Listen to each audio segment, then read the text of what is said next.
दोस्तों, यह कहानी गुलिवर नाम के ऐसे लड़के की है जो कि एक ऐसे आइलैंड में पहुंच जाता है जहां पर बौने इंसान रहते थे। अब गुलिवर के साथ वहां पर क्या क्या होता है तो आइए जानते हैं। आज की इस कहानी की शुरुआत में हम गुलिवर नाम के लड़के को देखते हैं जो कि न्यूयॉर्क में एक न्यूज़पेपर कंपनी में काम करता था। हम देखते हैं कि गुलिवर को इस कंपनी में काम करना बिल्कुल भी पसंद नहीं था, लेकिन वो वहाँ पर काम करने वाली एक लड़की डार्सी को बहुत पसंद करता था, जिस वजह से वो इस कंपनी में अभी तक टिका हुआ था। गुलिवर डार्सी को अपने दिल की बात बताने की बहुत कोशिश करता है, लेकिन उसके अंदर इतनी हिम्मत नहीं होती है कि वो उसे अपनी दिल की बात बता सके। फिर एक बार वह डार्सी के केबिन में जाता है जहाँ पर वह काम कर रही होती है, लेकिन वो उसके सामने नर्वस हो जाता है और वहाँ पर पड़ा हुआ एक ट्रैवलिंग का फ़ोन उठा लेता है। डार्सी उससे पूछती है कि तुम्हें ट्रैवल करना पसंद है, जिस पर गुलिवर उसे झूठ बोल देता है कि मैं तो पूरी दुनिया घूम चुका हूँ। अब यह सुनकर डार्सी उससे बहुत इम्प्रेस हो जाती है और उससे कहती है कि कल तुम ट्रैवल के ऊपर एक आर्टिकल लिख कर आना। अब घर जाकर गुलिवर उस आर्टिकल को लिखने की बहुत कोशिश करता है, लेकिन उसके दिमाग में कोई आइडिया ही नहीं आ रहा होता है, इसलिए वह दूसरों के आर्टिकल को कॉपी करके एक रिपोर्ट बना लेता है और अगले दिन उसे डार्सी को दिखा देता है।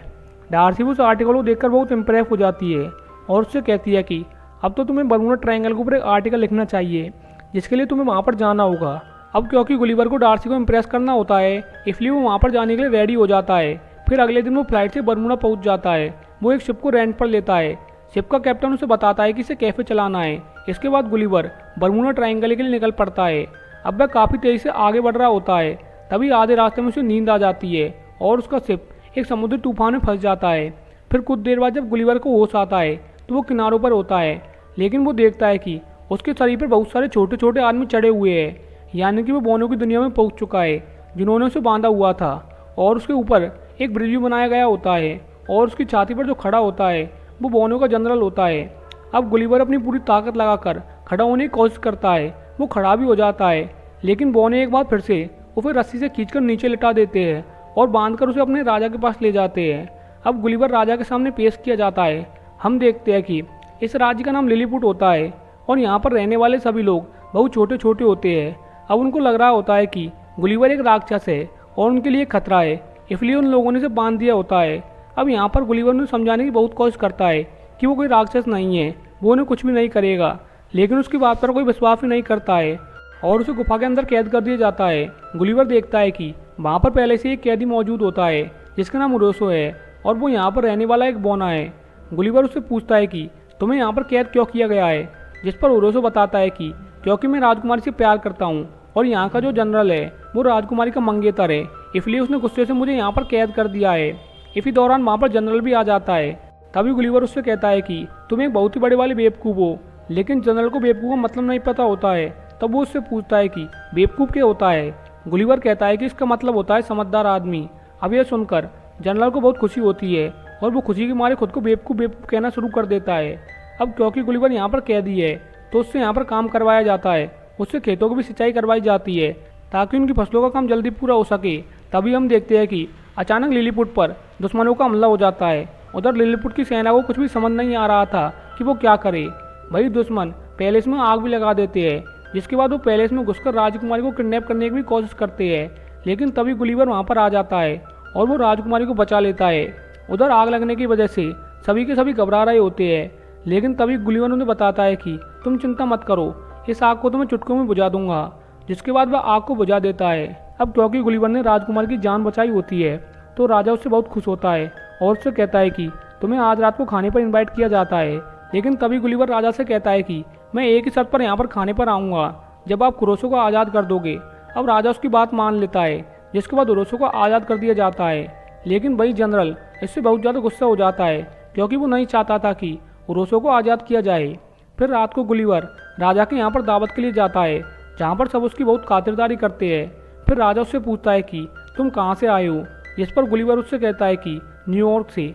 अब सबको लगता है कि शायद गुलिवर न्यूयॉर्क का प्रेसिडेंट है, जिस पर गुलिवर भी उनसे झूठ बोल देता है कि हाँ, मैं न्यूयॉर्क का प्रेसिडेंट हूँ और उस देश में मेरी बहुत चलती है। वहाँ के लोग मेरे इतने वफादार है कि वो मेरे लिए जान भी दे सकते हैं। अब क्योंकि महाराज उससे बहुत ज़्यादा खुश होते हैं, इसलिए अब गुलिवर के लिए वहाँ पर एक आलीशान घर बनाया जाता है जहाँ पर हर एक सुविधा होती है। इसके साथ ही उससे कहा जाता है कि हम जल्दी तुम्हारी बोट को ढूंढ लेंगे। अब जैसे दिन बीतते हैं हम देखते हैं कि यहाँ पर उरेसो और गुलिवर की दोस्ती और भी गहरी होती जाती है। गुलिवर को पता था कि उरेसो राजकुमारी को पसंद करता है, इसलिए वो उसे एडवाइस देने लगता है कि वह किस तरीके से राजकुमारी को पटा सकता है। अब यह ज्ञान उसे वो आदमी दे रहा होता है जो खुद आज तक किसी एक लड़की को इम्प्रेस नहीं कर पाया है। लेकिन वहीं उरेसो उस पर पूरा यकीन करता है कि जो भी गुलिवर ने कहा है वह सच है, और अगर उसने गुलिवर की बात मानी तो राजकुमारी को वह आसानी से पटा सकता है। अब गुलिवर उरेसो को उल्टे सीधे तरीके बताता है जिसको वो भी अंधभक्तों की तरह फॉलो करने लगता है। लेकिन यहाँ पर हैरानी की बात तो यह थी कि उसकी इन हरकतों से राजकुमारी उससे इम्प्रेस भी हो जाती है। वही हम जनरल को देखते हैं जो कि गुलिवर के बोट को ढूंढ लेता है क्योंकि अब वो जल्दी से जल्दी गुलिवर को यहाँ से भगाना चाहता है। फिर गुलिवर अपने शिप के पास जाता है और वो देखता है कि वहाँ पर उसका सारा का सारा सामान पड़ा होता है जिसमें उसका सेल फोन भी होता है। वो अपने फ़ोन को देखता है जिसमें डार्सी का एक वॉइस मैसेज भी होता है। अब उस मैसेज को सुनने पर उसे पता चलता है कि डार्सी उससे बहुत नाराज़ है क्योंकि वो वक्त पर वापस नहीं आया है, इसलिए अब डार्सी को उसका काम करना पड़ेगा, जिस वजह से वो भी बरमूडा के लिए निकल पड़ी है। फिर अगले दिन लिलीपुट पर दुश्मन देश हमला कर देता है। गुलिवर अपने घर पर मस्त आराम कर रहा होता है, तभी उसके पास ओरेसो आता है और उसे बताता है कि महाराज ने तुमको यहाँ का जनरल बना दिया है, हमारे देश के ऊपर दूसरे देश ने हमला कर दिया है, इसलिए हमें तुम्हारी मदद की ज़रूरत है। अब गुलिवर एक हीरो की तरह समुद्र किनारे पर जाता है जहाँ पर दुश्मनों के बहुत सारे शिप होते हैं। गुलिवर उनके पास जाता है और उन्हें समझाने की बहुत कोशिश करता है कि तुम्हें यहाँ से चले जाना चाहिए, लेकिन वे लोग गुलिवर की बात नहीं मानते हैं और अपनी तोपों से उस पर हमला कर देते हैं।